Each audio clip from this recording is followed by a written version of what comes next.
back sa my YouTube channel mga ka-experience, no. Ayun na may isang subscriber natin, no, na nag-comment, no.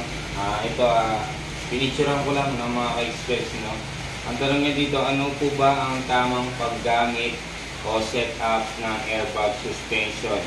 Dapat tandaan para iwas sira o di madaling masira, sir, lalo na sa mabigatan ang karga. Salamat, sabi niya, no. So ito mga ka-experience, no, dapat nyo tandaan mga ka-experience, no, dun sa mga 8 airbag, no, yan. Unang-una, kailangan tine-check up nyo lahat ng airbag. Kung 8 airbag yan, ito 4 lang yung nakadesign natin, pero 8 airbag sa sample lang po ito mga ka-experience, no. Yan. Ngayon, ang dapat mong tandaan na para okay ang airbag mo, no, unang-una, kailangan itong mga airbag na to, wala po silang singaw dito sa gilid na to sa ilalim, saka dito sa itaas nila, no. Yan. Kasi may plato pa yan, kasi ito mga ka-experience, no. Yan, meron sa plato rito. Kailangan dito sa plato na to, yan, ito yung umaawak sa ilalim niya, no. Kailangan pati dito sa bolt niya na to, yan, yung 19 nilang bolt dyan, bolt on na, yan ang mga experience, no. Yan sana. Yan, yung mga bolt nila dyan, no. Minsan dito sila sumising yung mga ka-experience, no. Ang kailangan mo lang check upin lahat sila niyan, magmula sa tornilyo na to hanggang dito sa plato niya, yung ini-stop ng airbag, no. Yan, hanggang sa may mga hose niya, yan, lahat ng fittings kine-check up mo dapat lahat yan, yan, hanggang dito sa control valve. Yan, kailangan tong control valve na to, yan, kailangan yung control valve na to. Pagka pinusitan mo ng tubig na may sabon yan mga ka-experience, dapat ito, wala po silang bumubula dyan, no. Yung malakas yung singaw, no. Yan. Dapat lahat-lahat po ng fittings, yan, lahat ng fittings, sinisprayan mo ng tubig na may sabon, no. Yan. Bala na kung ano sabon na bumubula mga ka-experience. Malalaman nyo yan, lahat po ng fittings, yan. So yun, ito, yung bolt niya rito, kailangan isprayan mo rin siya ng sabon para malaman mo yung airbag kung walang singaw yung mga airbag mo bago ka bumiyahe mga ka-experience. Kasi oras na sumingaw itong mga ka-experience sa biyahe mo, no, ito, halimbawa ito sumingaw, damay na po itong kabila na itong mga ka-experience ito. Ito matadamay po itong mga ka-experience kasi sumingaw ito. No, itong isa na ito damay siya. So ang mangyayari, tagilid na siya, tagilid. Kung may karga ka, yung truck mo, tagilid, ang nahihirapan doon yung differential, no. Tapos yung chassis nahihirapan din, no. Tapos hirap din siyang tumakbo kasi nga tagilid sa mga ka-experience, mas mabigat dito sa kabila, no. So hirap siyang tumakbo mga ka-experience, no. So yun yung tatandaanan mo, kailangan lagi silang walang singaw dito sa mga plato niya to, yung kinakapitan ng airbag mismo. Lahat ng fittings kailangan walang singaw yan mga ka-experience, no. Hanggang doon sa tangke dapat walang singaw yan. Yan, dapat walang singaw yung mga ka-experience, no. Ngayon, isa pang check upin mo bago ka bumiyahe mga ka-experience, no, ito. Tapos isa pang palatandaan ng mga ka-experience na good yung airbag mo mga ka-experience, no. Ito yung pinaka number 1 sa lahat na chine-check up nyo mga ka-experience, no. Ito, matatagpuan ito nandun sa likuran ng gulong, basta nandun sa differential mga ka-experience, no. Kung hindi nasa likuran ng differential, nasa differential po mismo, no. O kaya nandun sa loob ng chassis.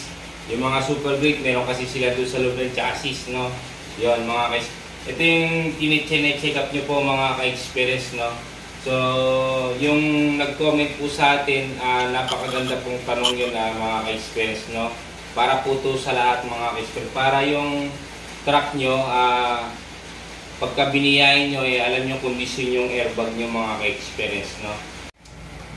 Ito na yung pinaka-importante sa lahat mga ka-experience, no? Ito yung tinatawag na leveling switch po, no? Yan.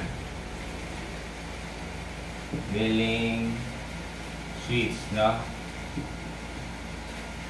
Yan. Ito yung tinatawag na leveling switch po mga ka-experience, no? Yan, kung makikita nyo, yan, may mga bilog-bilog siya. Yan yung tinatawag na ball joint niya, mga ball joint mga ka-experience, no? So, saan ba siya matatagpuan si leveling switch mga ka-experience, no? So, yan, si leveling switch, makikita mo siya na andun sa differential, nasa side lang siya ng chassis. Ito yung gulong, nandito lang sa side ng chassis. Chassis to differential. Kung hindi doon, nandun lang po sa likod ng differential o kaya nandun lang po siya sa loob ng chassis. Naka-adapt siya doon sa differential tsaka sa chassis, no? So doon siya matatagpuan mga ka-experience, no? Ito yung kailangan mong check upin, no? Kasi di ba yung gulong natin araw-ulan po mga ka-experience, no? So ibig sabihin si leveling switch, meron pong mga ball joint yan dito. Ayan, ulitin natin. Meron silang mga ball joint. So ibig sabihin kung araw tsaka ulan, nangangalawang po to itong mga leveling switch na to. Itong mga ball joint na to. Yan, nangangalawang po yan. Ibig sabihin pag nangalawang, anong mangyayari? Ibig sabihin mag-i-stack up yung ball joint niya. Hindi siya maglalaro, hindi siya iikot ng ganon. Hindi po siya iikot. I-stack up lang siya. Ang mangyayari, itong si leveling switch mismo, yan, mababasag po yan. Or itong stick niya na to, mayuyupi. Ito, mababasag to. Kasi nga, pepersahin siya dahil si ball joint, stack up. Kaya pagka-stack up si ball joint, yung leveling stick niya na to, yan yung leveling stick na to, kung hindi siya mayuyupi, mababasag yung leveling na switch mismo. So pag anong nangyari kapag nabasag si leveling switch mismo, no? Ibig sabihin ang mangyayari, halimbawa nabasag siya, ibig sabihin masisira ang automatic. So hindi ito gagana itong mga airbag na to. Yan. Hindi po gagana itong apat na to. Kung si leveling switch ang nasira, gawing kanan or kaliwa, hindi po gagana itong apat na magkakasunod na to.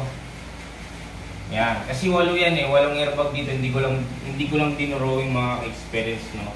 8 pong airbag yan. So 4 lang ang dinurowing ko, no. Yan. So ibig sabihin, kapag ka-stack up si leveling switch, no, yan. Ito yung differential ito yung gulong. Then yung gulong, ito yung nandito lang sa tabi niya yung gulong yung leveling switch. Makikita nyo yan nasa side po ng chassis. Kaya kailangan, habang nag-check up ka ng gulong, check upin mo na rin si leveling switch, lalo na kung umuulan o maaraw. Kailangan mo siyang lagyan ng langis or grasa. Basta yung magpapalambot doon sa loob ng ball joint mga ka-experience. So ito yung number 1 dyan na kailangan mong alagaan, si leveling switch. Para itong mga airbag mo, lagi po silang safety. Ngayon, kapag ang leveling switch nasira, halimbawa na naputol siya, kasi napuputol yan bumabagsak siya, nagda-down siya ng paganyan. Yan, gumaganyan siya, nagda-down ng todo. Ano mangyari? Itong mga to, mapaplat silang lahat. Itong area na to, mapaplat silang lahat. Yan. Lahat ng airbag na yan, bababa. Kaya magiging posisyon ng truck mo, ibig sa diretsyo, tabingi na, ganun na siya. Ganun na siya, tabingi na po sa mga ka-experience. So, yun, nakita kong sa tagal ko na nag-experience ng airbag, so, laging nasisira ito. Ito yung laging nasisira. Pag nasira po to, lahat po ng airbag nyo, damay po lahat mga ka-experience. Kaya, umuulan ng maaraw, chine-check up nyo itong leveling switch nyo. Yan, yung leveling switch nyo. Napaka-importante po ni leveling switch. Kasi siya yung nagpo-control papunta doon kay ECU, no? Yan, ECU. Yan yung tinatawag na computer box ng airbag mga ka-experience, no? Yan. Tapos, yun nga, dahil kailangan yung alagaan tong leveling para laging safe yung airbag. Tapos, pinapalanan ko kayong lahat, kapag ang airbag, no? Yan. Kapag ang airbag hindi nyo pinadaan sa leveling switch na to, yan yung leveling switch na to, hindi nyo siya pinadaan sa leveling, nirekta nyo sila. Nirekta nyo to mga to. Nirekta nyo sila sa battery. Yan, halimbawa, battery na lang to, no? Yan, battery. Battery. Yan, battery. Nirekta nyo, nilagay nyo ng switch mga ka-express. Kapag ka 8 airbag yan, hindi nyo siya mape-perfect, nakakargahan yung 8 airbag. Meron po dyan matitirang dalawa. No? May matitirang dalawang hindi naghahangin. Pagbalik na rin mo yung koneksyon, doon naman lilipat sa kabila yung dalawa. Hindi rin magkakarga yung dalawang hangin. So magkarga man silang lahat, halimbawa, nagkarga po yung 8 airbag nyo na rekta. Ngayon, pag nagkarga ka naman ng, halimbawa, 25 tons, no? 25 tons ang airbag, kaya niya hanggang to 30 tons, kaya niya po mga ka-experience, no? Halimbawa, 25 to 30 tons, no, mga ka-experience. Ito mga to nakarekta. Ito mga to nakarekta sa battery, nilagay nyo lang ng switch ka muna. Yan yung 8 na yan, nirekta. Halimbawa, kinargahan siya ng 25 tons. Ngayon, sa daanan, hindi po maglalaro yan mga ka-experience. Kasi nga, sobrang tigas na nun yung 25 tons.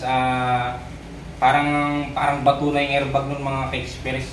Ngayon, pag nasaldak si airbag, ang mangyayari, hindi po siya magbabawas. Pag nag-bounce naman siya, hindi naman siya magdadagdag. No? Yun ang pangit sa rekta. Ang rekta, ginagamit po ang rekta. Nirerekta lang namin to in case of emergency. Ano yung ibig sabihin ng emergency? Pag-aakit ka ng papunta sa barko or yung nalulubog ka, no? Yan, o kaya hindi gumagana tong leveling switch, doon pa lang pagaganahin yung manual operation niya. Yung nandun sa remote po, yun mga ka-experience. Yung pinipindot ng up and down, siya po yun, no, mga ka-experience. So, yun kaya inaano ko sa inyo na pag ang airbag nyo nakarekta, pagka nagdiskarga naman kayo, halimbawa nagkarga kayo ng 25 tons, so okay siya. Pag diniskarga nyo yung 25 tons na yun mga ka-experience, lahat po ng airbag nyo na to, yung bawat isa na yan, isa lang po ang isang sumabog dyan, damay na po silang lahat. Kasi nga, pagka 25 tons, imagine mo 25 tons, pagbabawas ka ng karga, tapos hindi nyo binabawasan ng hangin, anong mangyari sa kanya? Tataas yung mga ka-experience, tataas kasi nagbabawas ka ng karga. Kaya yung nangyari, habang nagbabawas ka ng karga, tumataas yung airbag hanggang sa sumabog po yun mga ka-experience. Hihiwalay po yung goma niya, matatanggal po dito sa area na to. Yan, itong area na to. Lilipat po yan mga ka-experience, no? Kapag nakarekta ang mga airbag nyo. Kaya kami, ginagamit lang po namin ng manual operating yan pag umakyat sila ng barko or anumang mataas na degree, no? Yan, doon lang namin ginagamit. Tsaka pagka nasisira si leveling, doon lang namin siya pinapagamit yung manual remote niya po mga ka-experience, no? So yan, sana may naintindihan na naman kayo sa pagtuturo ko mga ka-experience, no? So yan lang kailangan yung tandanan. Lagi niyong tatandanan na dapat wala silang mga butas. Wala dapat yung mga butas, wala dapat singaw yung mga yan, check valve, no? Yan, sa ilalim nito, yan yung bolt, tsaka ito. Wala dapat silang mga butas yan, mga ka-experience, no? Yan. Kasi pag may butas yan, ang nangyayari, ito si leveling, karga po siya ng karga ng hangin. Tapos yung dashboard mo, bawas naman siya ng bawas ng hangin. Kasi nga, tinatapon niya rin kay airbag. Kasi kung may malakas to na singaw, minuto lang, bawas agad, hanggang sa makuha na nito, mapaplat tong lahat na to. Pag naplat silang lahat, ang mangyari sa truck mo, yun nga, tatagilid po mga ka-experience, no? Sana po mga ka-experience sa mag-comment lang kayo dito tungkol sa mga airbag para po magawan po natin ng katulad po ng ginagawa namin na to, no? Yan. Hanggang dito na lang po. Maraming salamat po sa inyo mga ka-experience, no? Sana ito sa pagbiyahe nyo, kung saan mo kayo bibiyahe, itong tinuro ko, sana mapakinabangan nyo po mga ka-experience. Mga ka-experience. Maraming salamat po. Thank you po sa inyo. At huwag nyo po sanang kalimutan na mag-subscribe, mag-like, share na rin at pindutin yung bell para sa dating video ko mga ka-experience, ma-update po kayo. Maraming po sa suporta sa Tanaw Experience, no? Dahil nyo, ko nabit lang yung mga konti, konti mga ka-experience. So yung maraming salamat po. Thank you mga ka-experience.